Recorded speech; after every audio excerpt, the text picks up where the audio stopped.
Bab 112, melihat wajah-wajah mereka yang cemas, Alayan Zong segera menenangkan, jangan khawatirkan aku. Aku bisa menghadapinya, kalian tetaplah di rumah dan jangan pergi kemana-mana. Ula Zitao masih menatapnya dengan penuh perhatian, alisnya mengerut, apa yang terjadi sebenarnya?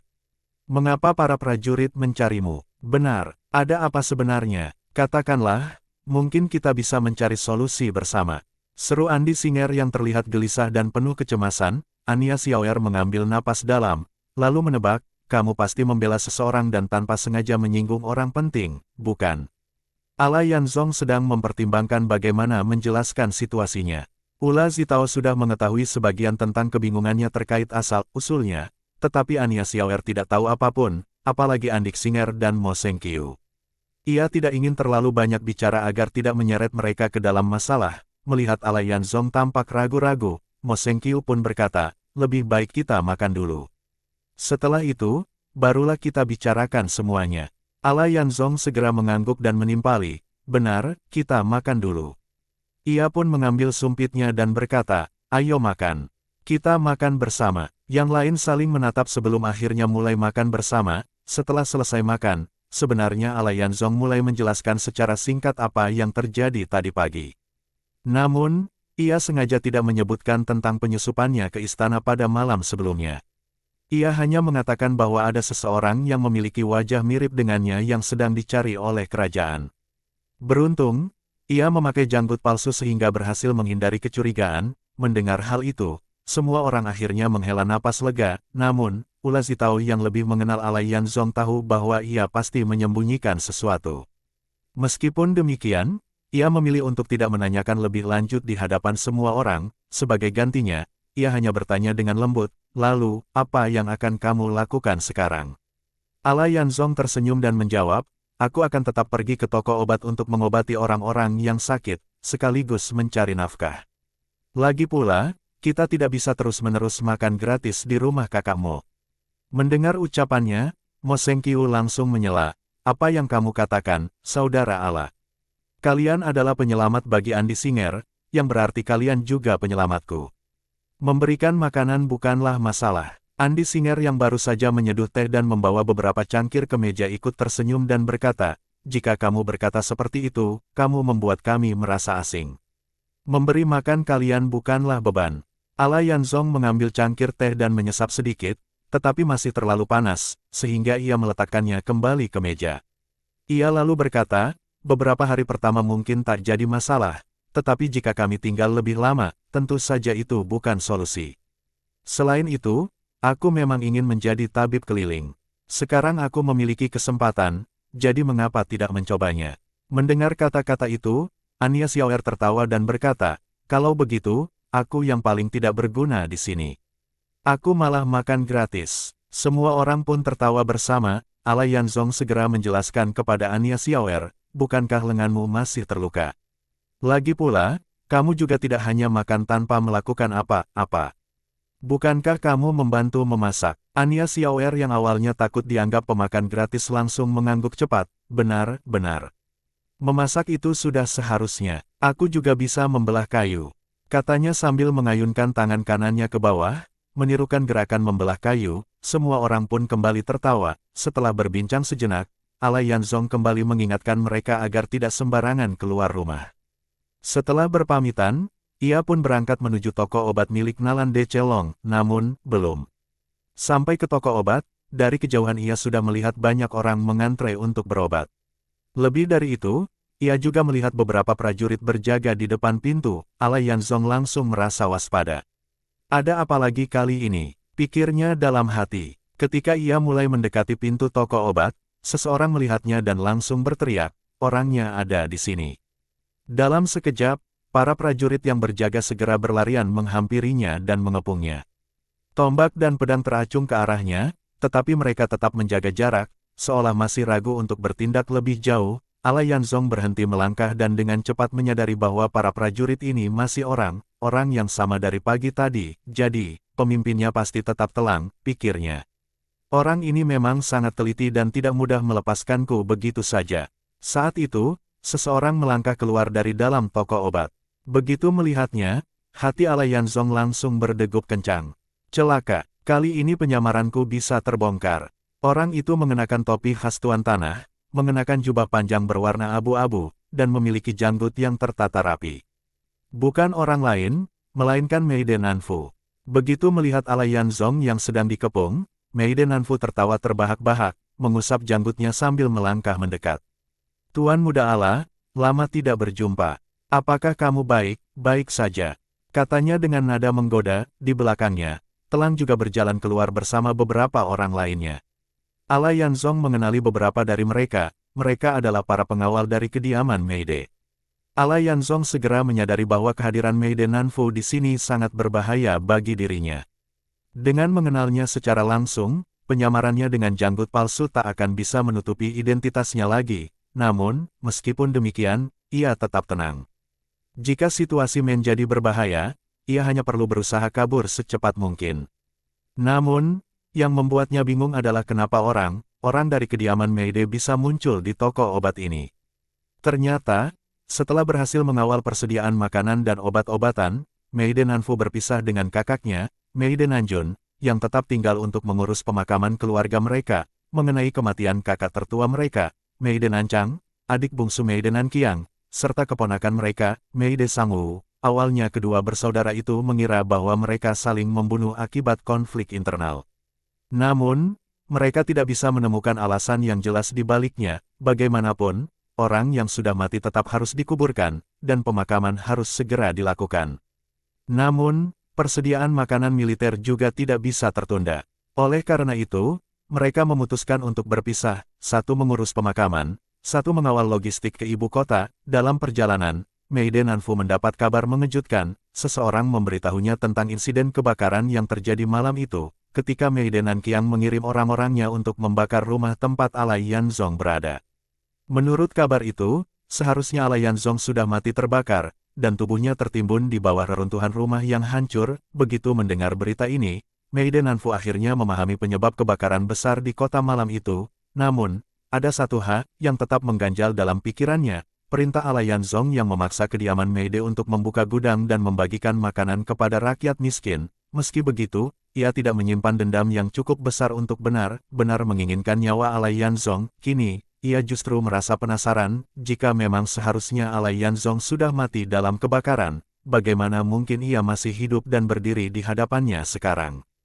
Karena kakaknya begitu mengkhawatirkan kondisi Meide Sangwu yang semakin memburuk, Maiden Nanfu tidak banyak berkomentar ketika sang kakak memutuskan untuk membuka gudang makanan dan mendistribusikan bahan pangan sebagai bentuk amal. Namun, ketika mendengar bahwa Alayanzong telah dibakar hidup-hidup oleh Maiden Nankiang, bahkan mengorbankan nyawa dua orang lainnya, ia merasa bahwa tindakan adiknya terlalu berlebihan.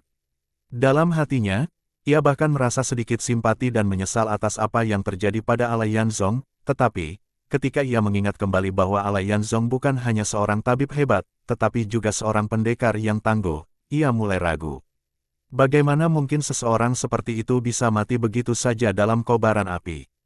Kecurigaannya bertambah ketika salah satu anak buahnya bersikeras bahwa ia sendiri yang memimpin pasukan untuk membakar rumah tersebut dan melihat tidak ada seorang pun yang berhasil melarikan diri dari dalam kobaran api. Karena kesaksian itu, akhirnya Maiden Nanfu percaya bahwa Alayanzong telah mati. Dalam perjalanan menuju ibu kota, Maiden Nanfu hanya fokus mempercepat perjalanannya dan tidak terlalu memperhatikan orang-orang di jalan.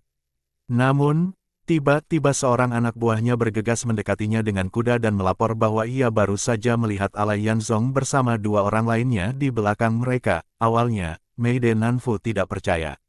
Namun, orang yang melapor itu sangat yakin, bahkan berkata, "Aku pernah bertarung dengannya. Meskipun ia berubah menjadi abu, aku tetap bisa mengenalinya." Orang itu ternyata adalah Busi Dongki, seorang pengawal yang sebelumnya pernah mencoba menggunakan kekerasan untuk memaksa Alayanzong pergi ke kediaman Meide guna mengobati Meide Sangwu, tetapi akhirnya dipermalukan dan pergi dengan tangan kosong. Ketika Busi Dongki melihat Alayanzong di antara para pejalan kaki di belakang rombongan, Alayanzong hanya melihat sekilas wajah sampingnya. Ia memang merasa bahwa siluet orang itu tampak familiar, tetapi tidak bisa langsung mengenalinya. Karena kesaksian yang begitu meyakinkan dari Busi Dongki, maka Maiden Nanfu pun kembali ragu. Ia mulai berpikir bahwa kematian kakak dan keponakannya mungkin berhubungan dengan Alayanzong. Jika Alayan Zong benar-benar masih hidup, maka kemungkinan besar ia telah membunuh mereka sebagai pembalasan. Namun, karena ia tidak memiliki bukti langsung, serta tidak berani menghadapi Alayan Zong secara terbuka karena takut akan keahliannya dalam bela diri, Maiden Nanfu memilih untuk mencari cara licik untuk membunuhnya secara diam-diam, maka, ia pun berbisik kepada Bu Si Dongqi, lalu menyisihkan 3 orang anak buahnya untuk bersembunyi di balik batu besar dan bersiap melancarkan serangan panah dari kejauhan. Namun, rencana mereka gagal, panah yang dilepaskan tidak berhasil mengenai sasaran, dan mereka tidak berani menghadapi Alayan Zong secara langsung, maka, mereka pun memutuskan untuk melanjutkan perjalanan secepat mungkin, seolah tidak pernah ada percobaan pembunuhan yang dilakukan. Jika Alayan Zong mencoba menghadang mereka secara langsung, mereka cukup berpura-pura tidak tahu apa-apa. Setelah beristirahat 1 malam di sebuah desa kecil, Maiden Nanfu kembali melanjutkan perjalanan menuju ibu kota bersama rombongan logistiknya. Mereka tiba 1 hari lebih awal dari Alayan Zong. Setibanya di ibu kota, mereka segera melaporkan kematian Maiden Nanqiang kepada pihak berwenang, sekaligus mengantarkan bahan makanan dan obat-obatan ke gudang militer. Namun, ketika para prajurit mulai memeriksa muatan, mereka menemukan bahwa beberapa karung yang seharusnya berisi biji-bijian ternyata berisi rerumputan liar sebagai pengganti gandum. Insiden ini menyebabkan konflik dengan pihak militer, dan sebagai akibatnya, gerobak serta kuda-kuda mereka disita sementara waktu. Maiden Nanfu pun harus mengurus masalah ini, berusaha bernegosiasi dengan pihak berwenang. Setelah membayar denda dan memberikan suap dalam bentuk upeti, akhirnya masalah ini berhasil diselesaikan, dan ia pun bisa mengambil kembali gerobak serta kudanya. Namun, karena urusan tersebut, ia terpaksa tinggal di ibu kota selama 1 hari lebih lama dari yang direncanakan. Setelah urusan logistik selesai, akhirnya Maiden Nanfu kembali ke penginapan untuk mengumpulkan anak buahnya dan bersiap untuk pulang ke kediaman Meide. Namun, tepat pada saat itu, sekelompok prajurit kerajaan datang ke penginapan dan mulai menggeledah kamar demi kamar dengan membawa sketsa wajah seseorang. Maiden Nanfu langsung menyadari bahwa sesuatu sedang terjadi, dan mungkin ini ada kaitannya dengan Alayan Zong. Bab 113. Di penginapan dekat gudang yang berdekatan dengan ladang pakan ternak, semua tamu, termasuk pemilik serta para pelayan penginapan, telah dikumpulkan oleh para prajurit ke dalam halaman. Maiden Nanfu yang datang ke penginapan untuk mencari orang juga didorong masuk ke dalam kerumunan oleh para prajurit, sementara seorang prajurit memeriksa satu persatu wajah orang dengan menggenggam sebuah sketsa. Ketika Maiden Nanfu dan para pengawal serta pelayannya melihat sketsa tersebut, mata mereka langsung terbelalak lebar, tampak terkejut. Melihat ekspresi mereka, prajurit itu segera bertanya dengan tegas, "Apakah kalian mengenali orang dalam sketsa ini?" Maiden Nanfu memang tidak tahu kejahatan apa yang telah dilakukan Alayan Zong hingga membuatnya diburu oleh para prajurit, namun ia yakin bahwa ini bukanlah perkara baik. Meski begitu, ini justru merupakan kabar gembira untuk dirinya. Dalam hatinya, ia tidak bisa menahan kegembiraan dan langsung tersenyum lebar, lalu maju menjawab, "Aku kenal orang ini, namanya Alayan Zong." Ia juga menunjuk pada orang-orangnya, mereka juga mengenalnya, bisa menjadi bukti bahwa aku tidak mengada-ada. Para pengikutnya pun segera mengangguk, menegaskan bahwa perkataannya benar. Prajurit itu kembali bertanya, "Di mana orang ini sekarang? Segera antar kami ke tempatnya untuk menangkapnya." Mendengar hal ini, Maiden Nanfu langsung menggelengkan kepala berulang kali dan buru-buru membela diri. "Aku hanya mengenal orang ini, tetapi aku benar-benar tidak tahu di mana dia berada sekarang. Bisa jadi dia bahkan tidak ada di dalam kota." Mendengar jawaban tersebut, pemimpin para prajurit langsung memerintahkan agar Maiden Nanfu dan para pengikutnya ditahan, lalu mengirim orang untuk segera melaporkan hal ini kepada Telang Er. Saat itu, Telang Er masih belum selesai makan siang. Ketika ia mendengar bahwa orang dalam sketsa tersebut bernama Alayan Zong, ia merasa sangat terkejut. Apakah mungkin ada orang lain dengan nama yang sama?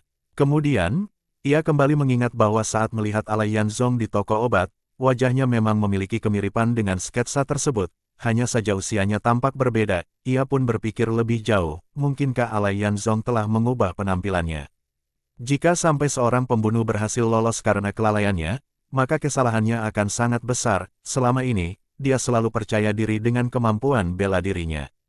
Ia telah berjasa besar bagi istana, dan para pencuri serta pembunuh yang menyusup ke istana selalu dapat ditaklukkannya. Jika hari ini Alayan Zong benar berhasil melarikan diri dari bawah hidungnya, maka tanpa perlu menunggu hukuman dari raja, ia sendiri pun tidak akan bisa menerima hal itu. Oleh karena itu, ia segera meninggalkan santap siangnya dan memerintahkan agar Meide Nanfu serta para pengikutnya dibawa ke toko obat milik Nalan Delong untuk memastikan identitas orang yang dicari.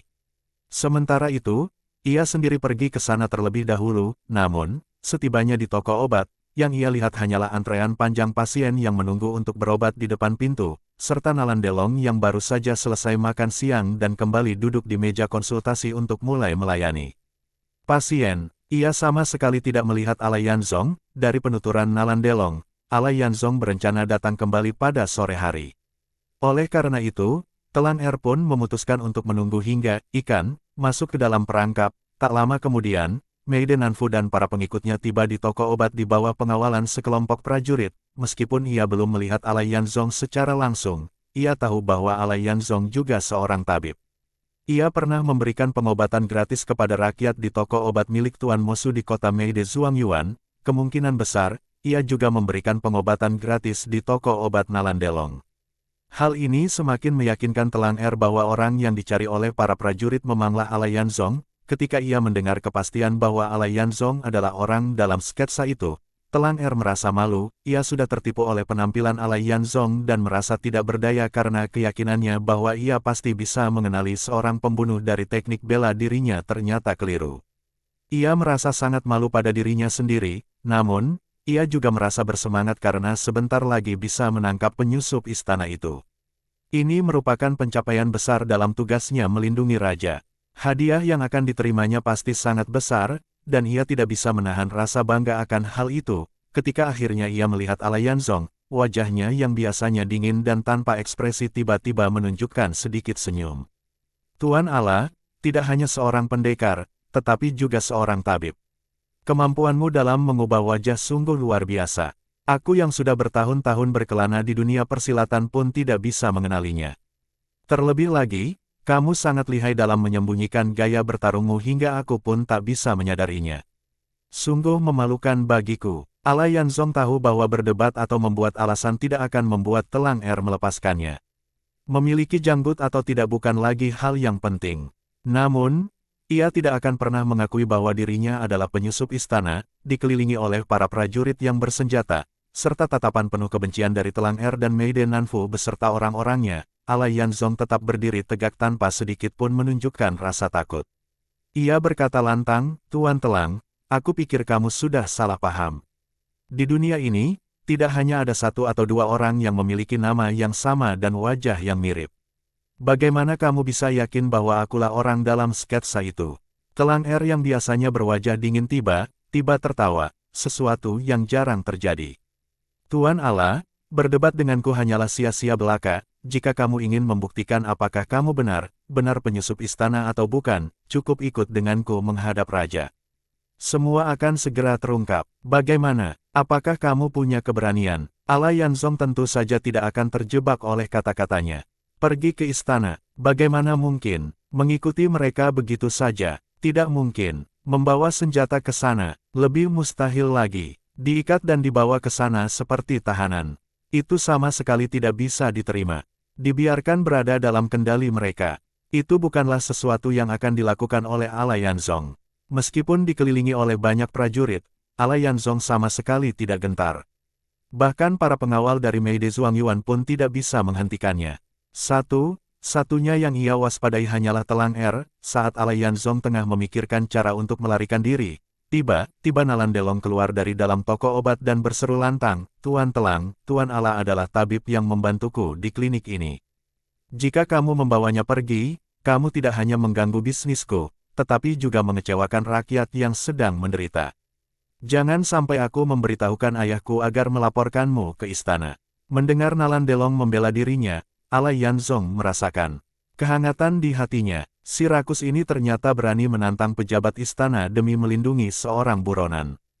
Keberaniannya ini membuat Alai Yanzong sedikit terkesan, namun, Telang Er hanya tertawa dingin dan membalas, Tabib muda Nalan, jangan karena kepentingan pribadimu malah membiarkan seorang buronan melarikan diri.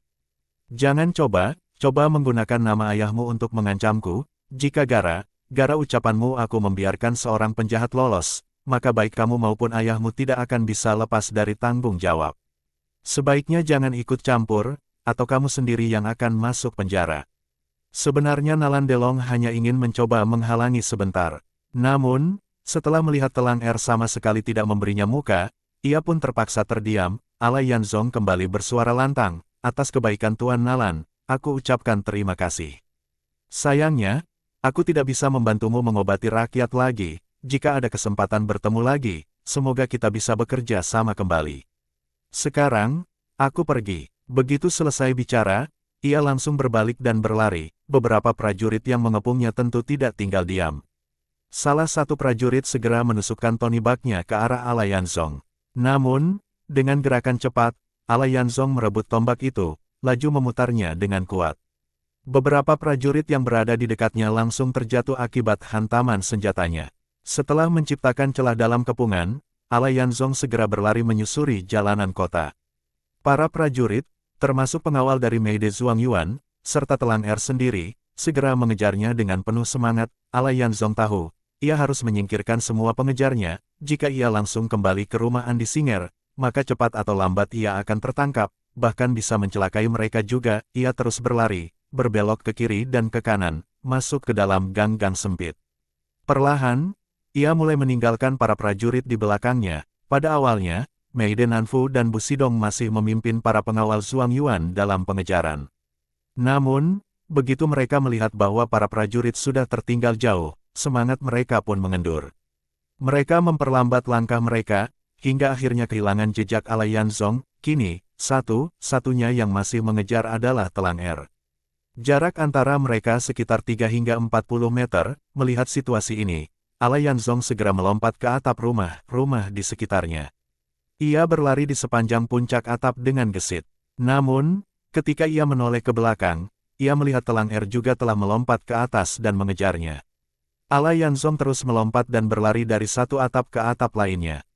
Namun, setelah beberapa saat, ia menyadari bahwa ia tidak bisa begitu saja melepaskan diri dari Telang Er. Menyadari bahwa pertarungan tidak bisa dihindari, ia pun mengambil keputusan, ia akan bertarung melawan Telang Er. Bab 114.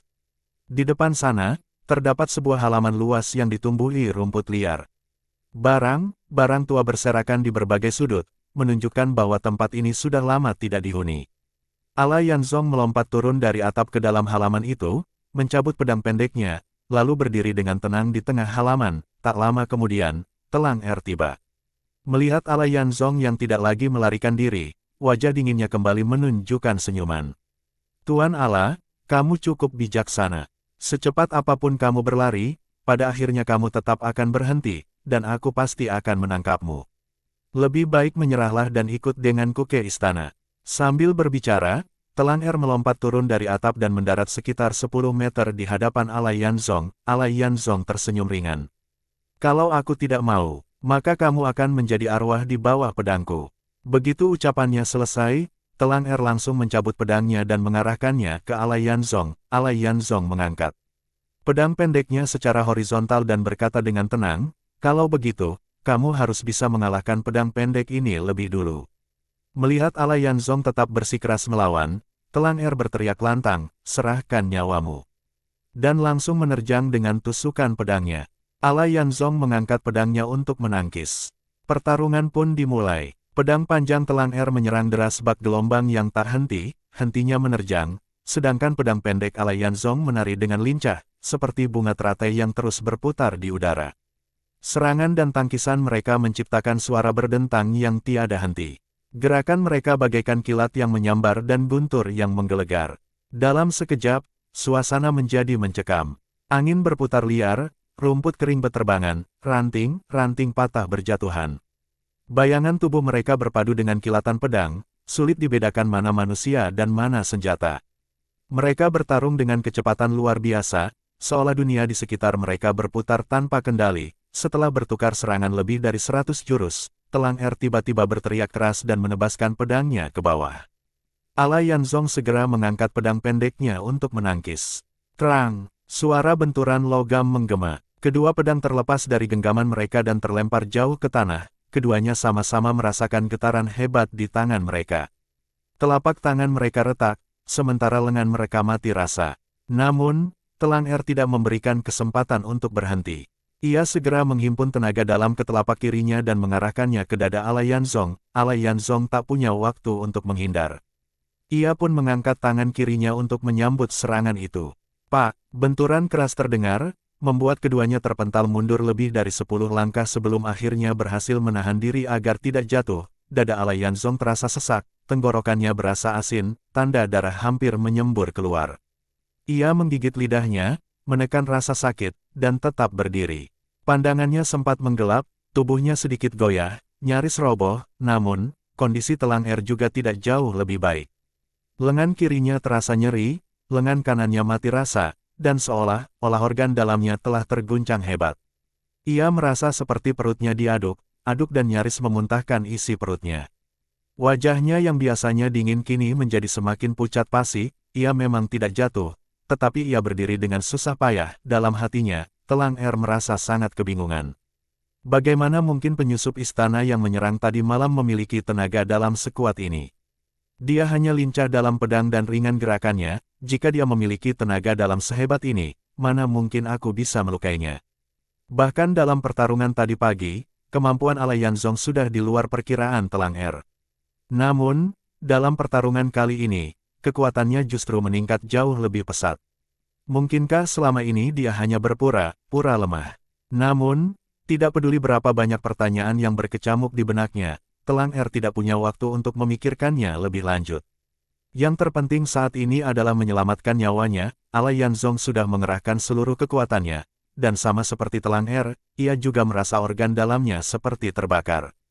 Melihat Telang Er tetap berdiri diam tanpa metarijutkan serangan, Alayanzong segera menyadari bahwa lawannya juga mengalami luka dalam yang cukup serius. Keduanya saling menatap dalam diam. Jika tidak segera menenangkan tenaga dalamnya, Alayanzong merasa bahwa ia bisa saja tewas di tempat ini. Meskipun masih berada dalam bahaya, ia tidak bisa memedulikannya lebih jauh.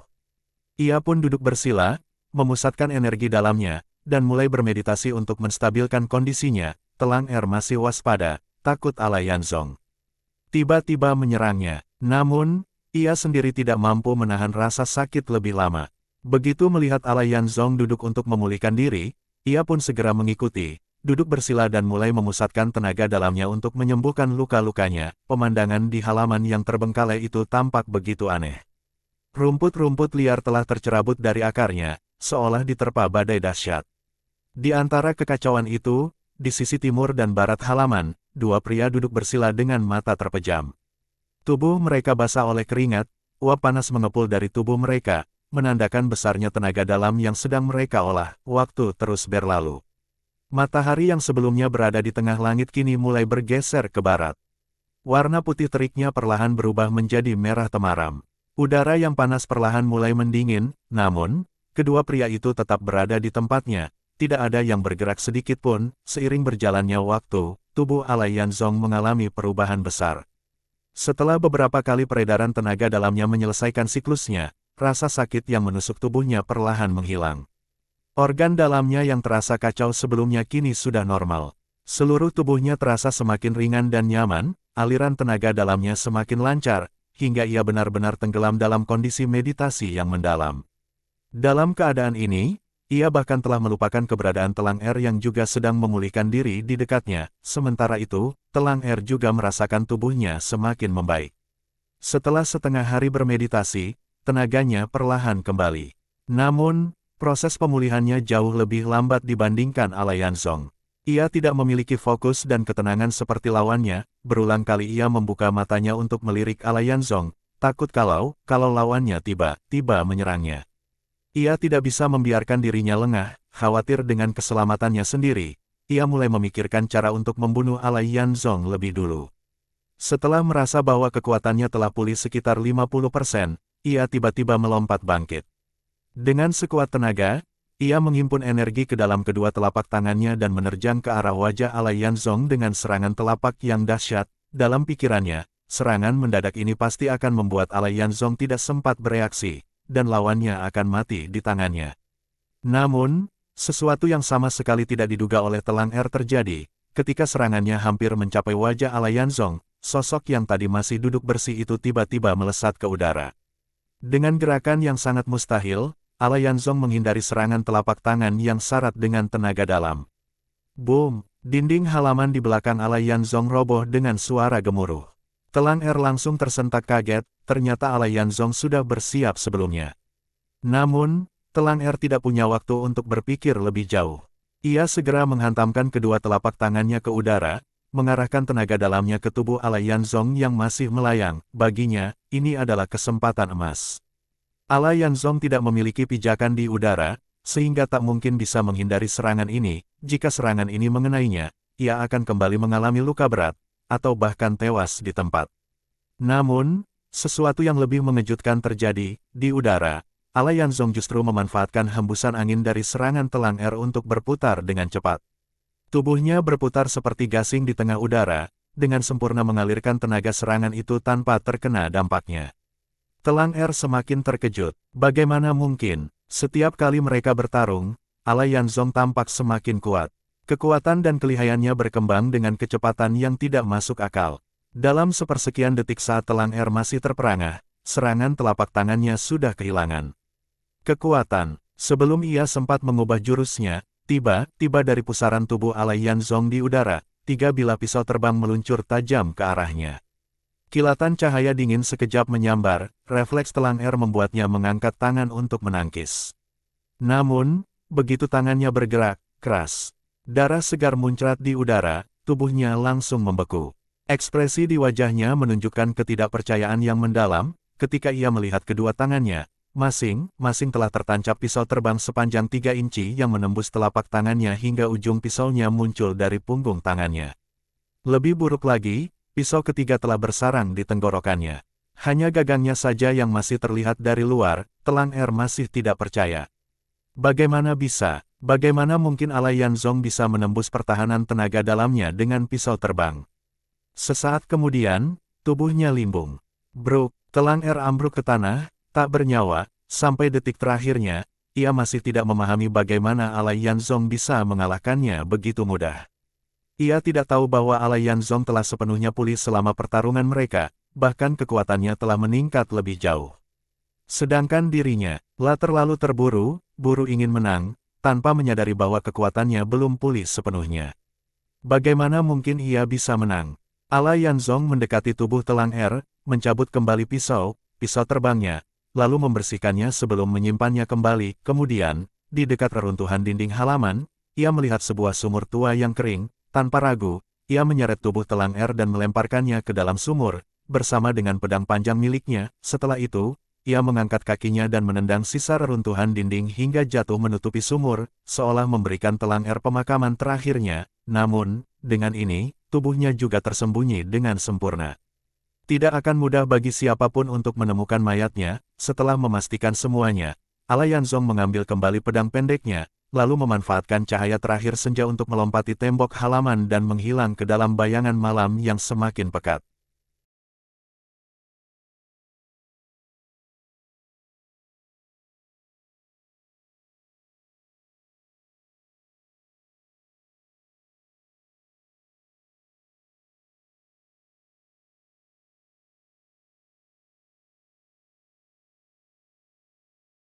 Bersambung